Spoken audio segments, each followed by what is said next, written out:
To a huge city like the Big Apple of Manhattan? Actually, the transition has been easier than I expected with having kids in school and being in one place for such a long time. I knew it was going to be a big move, but it's been good. Both are very obviously cultural and diverse cities, but different sort of food chain, I guess, if you will, in New York in terms of where hockey might rank. I mean, in Vancouver, it's all about the team. Yeah. What's that been like? Well, I don't mind that. I've never been one that really loved the publicity and all that stuff. So it's I don't mind being able to walk down the street and no one knows who you are. And like I said, there's way bigger sports and celebrities in this city. So we're way down on the chain. Now, talk a little bit about playing in the Eastern Conference versus the Western Conference, and I mean the travel must be so much easier now as a New York Ranger than it was in Vancouver. Yeah, you notice a huge difference, and I almost forgot. I was in Pittsburgh my first 3 years in the league, but I forgot about how big of a difference it makes in the travel. So that's obviously been nice to be home more. You were a captain for a long time on the West Coast, and then you go into New York where you don't have that responsibility, and now we see the same sort of thing happen with Matt Sundin going into Vancouver and not having the responsibility that goes with wearing a C. Is there a big adjustment there? Is it just like, no problem, I'm just going to melt right into the team? No, I think you just want to fit in and help whoever is the captain, not with if he does need help with whatever it is. So for me, it's been great. We have a good core group in New York here, and I've enjoyed it. Now, a little bit about Tom Renney. I mean, you played for him in Vancouver as well. Obviously, outgoing, such a difference with the new coach coming in. Mm-hmm. Yeah, it is, and it's tough to see a good man like Tom go. Unfortunately, we had a tough stretch there, and some had to be done. So it'll be interesting to see how John wants us to play and what we can do with that. This guy's been a seasoned professional, and I realize his offensive numbers are declining, but when you look at his career, he is just 2 goals shy, Jody, of 10 consecutive 20-goal seasons. They lost a good Swede in terms of maybe getting Sundin. While Sundin's in Vancouver, he's in New York. It's just like a revolving door in that regard. Matt Cooke is a guy who's moved around a little bit since spending the beginning of his career and a bulk of it in Vancouver. So Vancouver and then a quick trip through Washington.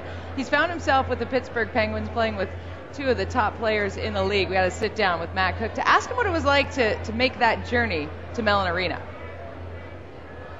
Well, I mean, you get used to being in one city, that's for sure. Spending almost 10 years there, and my time was good there, and the city was good to me, and the organization was good, but sometimes change is good as well. And I really enjoyed my time in Washington, and now here in Pittsburgh, and getting a big role, a chance to play, on a top 2 line, and bring some leadership to the young group. You're a Canadian boy, a Belleville boy. Who was your team growing up? It was the Quebec Nordique. Yeah. Being at the Major Pee Wee tournament and stuff, I got a chance to meet guys there, and was a huge fan of them until they went to Colorado and got the nemesis Patrick Roy, and yes. I could no longer cheer for them.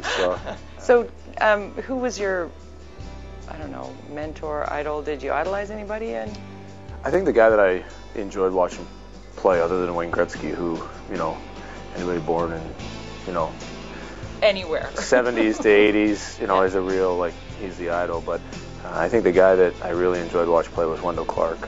A guy that played here in Toronto, got to see him every Saturday night. Was a guy that played physical, scored, he kind of did everything, and just really liked and felt that I could play the same way, try to play the same way. You just made a bunch of people in Leafs Nation very happy with that. A lot of Wendell Clark fans out there. Obviously, you play a very physical game. Some might be surprised to know that you, for a long time, were into antiquing.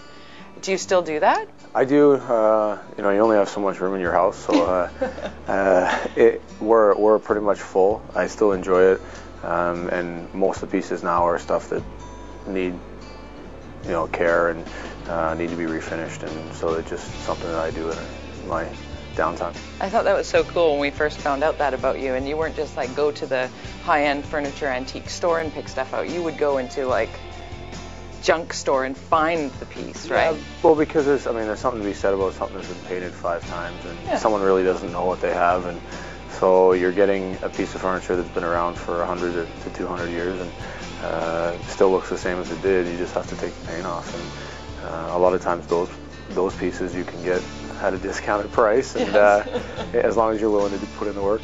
Yeah, put in a little TLC. I love it that a tough guy puts a little TLC into some furniture, though. I mean, it's a softer side of you. People would be surprised to know that. Yeah, I mean, it's been a passion of mine, and even our place in Belleville is 130 years old, so it's an ongoing process, but it's something I enjoy. Yeah, a tough guy, but not really a tough guy. He's all softy all the time with this. Can you imagine him antiquing and fixing things up? I think that's very funny. He's a lot of fun. I had an opportunity to sit down with this Staal brother a little earlier today, and my first question to him was, do you ever get home to Thunder Bay? Here's his answer. I went in the All-Star break. It was cold, that's for sure, but it was definitely a lot of fun, going snowmobiling and playing in the snow and stuff like that, so it was a pretty good time. So do your parents plan on bottling the DNA somehow? I mean, really, seriously? Yeah, my dad gets a few chirps here and there about how that works, but they're both again really excited about what's going on, and obviously they're really proud of us. Give us a little bit of insight into what it's been like growing up in such a hockey family. I mean, it's such a rare occurrence to have so much success on the hockey stage and from one group. Are you guys competitive by nature? Did you compete all the way up? Were you like a little troop working together? How did it work? I think a little bit of both. We were obviously really competitive growing up, playing any kind of sports, whether it was baseball, golf, or hockey. And we obviously didn't want to lose against your brother. That was the biggest thing, and I think that really pushed us to another level. But at the same time, we're rooting each other on as well, and we're really happy when another guy does really well. So in that little group, who won most often? It's me. Yeah. So you were the guy to beat. Yep. Mm-hmm. So did the other guys sort of gang up on you in that fashion? Did they try and trip you up? Yeah, it didn't really matter. I took it. Yeah. Took it. You got the little medal on the wall. Yeah. I am the best Staal. I am the best Staal. That's right. So 3 years in the bigs, and all 3 in Pittsburgh, and you're playing with serious players, Sidney Crosby and Sidney Malkin. What's this like for you?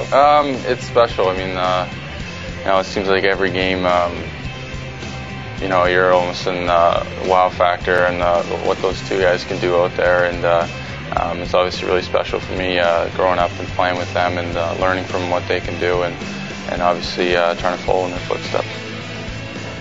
Seriously nice young man. I love the fact that when I asked him which of his brothers was the best, right? He's like, me, no question. I'm sure if you asked any of the others, they'd say the same. Lots of fans in the building ready to watch Jordan Staal and the gang from Pittsburgh, but also a few Maple Leafs and a guy named Dougie Gilmour, whose number will be Race the Rafters.